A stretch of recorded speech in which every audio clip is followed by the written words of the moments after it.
A Time to Rise is your most recent film. How did you become a filmmaker?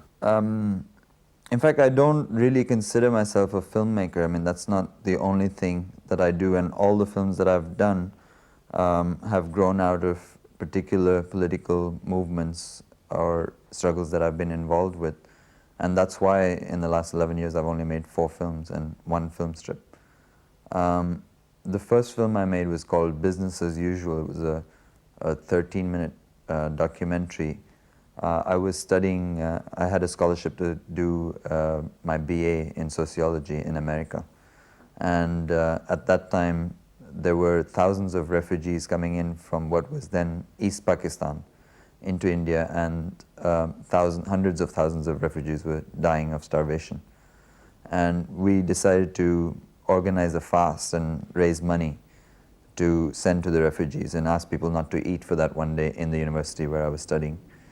And I shot a film about what people were doing that day, whether they were fasting or not, and what they thought about the situation in East Pakistan. It was called Business as Usual because what came across was that people in North America were not really, couldn't bring themselves to really think about the situation in the third world.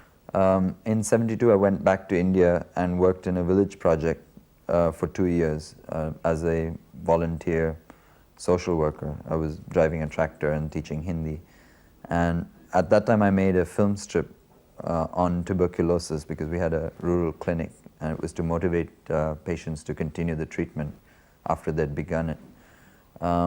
And then in 1974 I started working in a mass movement which had begun in Bihar, which is a northern Indian state, which was an anti-corruption, anti-state repression movement, originally begun by students and then later joined by the peasantry as well, and led by a Gandhian socialist by the name of Jayaprakash Narayan.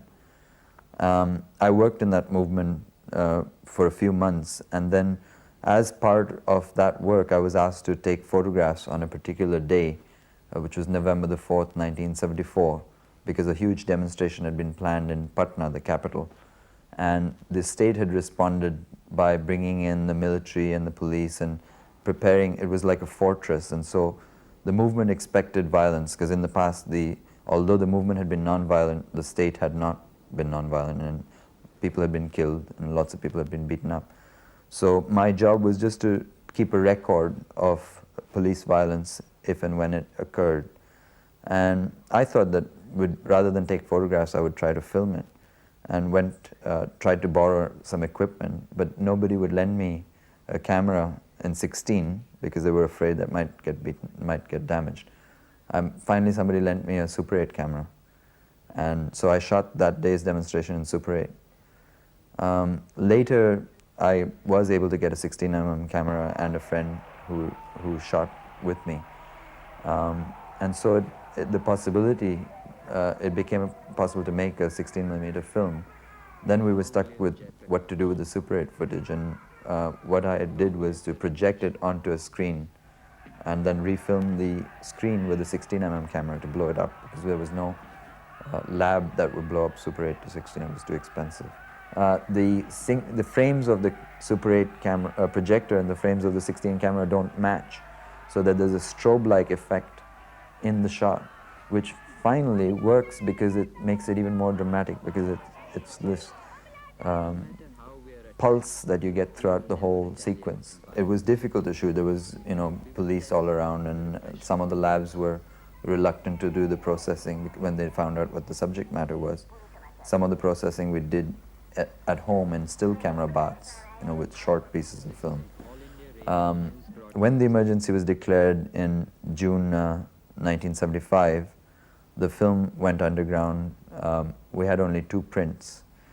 For 3 months, I tried to show the film around as much as I could, taking care that nobody from the police or the authorities were there in the audience. So in other words, showing it to a converted audience as a morale booster. It was smuggled out with different people leaving the country, reassembled in Canada. And I put an English voiceover track because the original film was in Hindi.